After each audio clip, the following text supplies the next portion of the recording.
YouTube, and welcome to my Far Cry Primal review. I really like this game. I've just completed it, and to let you guys know, if you haven't played it before, it's set in 10,000 BC, and you play a member of a tribe called the Wenger, and you end up being labelled a beastmaster by some nutty shaman that's always getting you to drink these really dodgy concoctions that cause hallucinations, in which you sort of gain abilities and see objectives on how to defeat your enemies. The two main protagonists in this are the Udam and the Izila tribe. The Udam eat people's flesh and live in the snowy mountains, and the Izila tribe like to burn people. That's pretty much the story. And in this game, the looting is quite cool, quite fluid. Crafting is really good for a game such as this. It's easy, it's all in one place, and it's very obvious what you need. And where you get it isn't massively obvious, but once you learn the way of the lands, it's easy to find out where the resources are, the animals are, the hides, etc. There's a really wide range of weapons on this, from your melee, a single-handed and double-handed clubs, you have a bow, spears, bombs which can set stuff alight, bee bombs which you throw bees at people, that's pretty awesome. And then you've got the berserker bomb, which causes anyone caught in it to go crazy and start fighting anything inside. That kind of helps you clear some of the bonfires along the map. And the bonfires are controlled objectives that you can take over and use as a fast travel point and a spawn point, and there's 16 in total on this map. I've managed to do all of them. It didn't take me that long, but some of them were hard. The quests in this game, or missions, or whatever you want to call it, there's not that many. Some of them take a long time, and they have follow-ons. So there's sort of three main storyline quests that took me about 11 hours. If I wasn't having so much fun exploring the environment, I would have been able to do it quicker. The NPCs in this game are quite cool. There's none that are really stupid, like Thomas Clancy's The Division. There we go, Ubisoft. Learn from your own devs that make your games. And there's the taming aspect. Now, you can tame animals in this. You can tame bears, wolves, badgers. Badgers, what the hell. You can tame leopards, jaguars.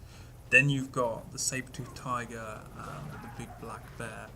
The saber-toothed tiger you can in fact ride, which is amazing. I've had so much fun just running around the saber-toothed tiger, throwing spears, getting my saber-tooth to rip people's heads off. It's so much fun. The bear, on the other hand, I don't like so much. He attracts so much attention, and it causes so many issues. He can take a bit more of a beating than the saber-tooth, but it just isn't worth it when you want to stealth around, because this game has a huge stealth bit to it. You can sneak about undetected, but the bear has a sort of aura where he attracts enemies, so you can't do that. It immediately ruins that stealth aspect. The saber-toothed tiger is pretty awesome at stealth. You can control the beasts as well, so you can tell them where to go. You can use them to attack, and then the other beast you get is an owl. And the owl can drop bombs, it can attack, it can mark enemies, and you can just sort of have an aerial view of where you want to go or what you want to attack. And it just gives you an insight to what you're going to face in that village or that bonfire or the quest area. And the pros of this game, fluid controls. The control scheme is excellent. I've been using an Xbox controller, no complaints. Then you've got the storyline. The storyline's pretty awesome. As I explained at the start, if you play it, 10,000 BC cavemen just causing havoc, setting stuff alight, killing each other, it's really cool. And the taming is a breeze and it's refreshing. I really like it. I've been playing a hunter in WoW for 12 years. I quite like the fact that you can have this interaction with animals, tossing meat to them, petting them, riding them, and using them to cause carnage and murder people. It's hilarious. The combat is a challenge as well. I found it really hard towards the ending zones. I've died many times trying to take over bonfires.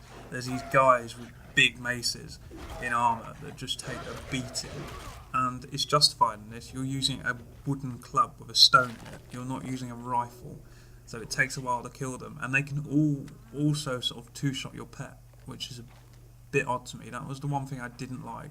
Your saber-tooth tiger is the endgame one. He's the quest line saber-tooth, and these two-handed guys can just smash it in the face twice and it dies. But when your pet dies, you can bring it back to life with meat, or if it dies completely, you can revive it with red leaves, which you find around the map. The various craftable and resources that you can find. And also, there's certain animals in this that have given me PTSD. There's alligators that come out of nowhere and attack you underwater. There's eagles which fly at you and attack you. It's made me jump quite a few times. It's also made me laugh. I mean, you can be walking around and a jaguar will just jump out of nowhere and go for you. And that's the beauty of this game, really. The cons of it are... it's quite trivial, really. The cons for this, for me, is you can set your clubs, bows, spears, you can set anything on fire in this game. And at night, you need to set your spear alight in order to see and also to fend off animals. Animals don't like fire in this game, which is kind of handy. They won't attack you. But you catch anything on fire or you set an animal on fire, they will run and they will spread it, and you will burn entire forests down, and it's just not fun. It is the one problem I found with this, and as trivial as it is, it can be a little bit annoying. And one other slight one, you do get a grappling hook in this game, and the grappling hook is quite cool, but it seems a bit silly for this timeline, and it also is a little bit awkward to use. You grapple up to mountains, or you can grapple to grapple to grapple, and the controller scheme for that one little bit bugs me, and that's my only con, really, is the grappling hook could work a bit better, and fire needs to not spread as much. You aren't trying to burn the game down. But thank you for watching my Far Cry Primal review, and I hope you enjoyed the footage in the back, and I'll see you in my next video. Thank you.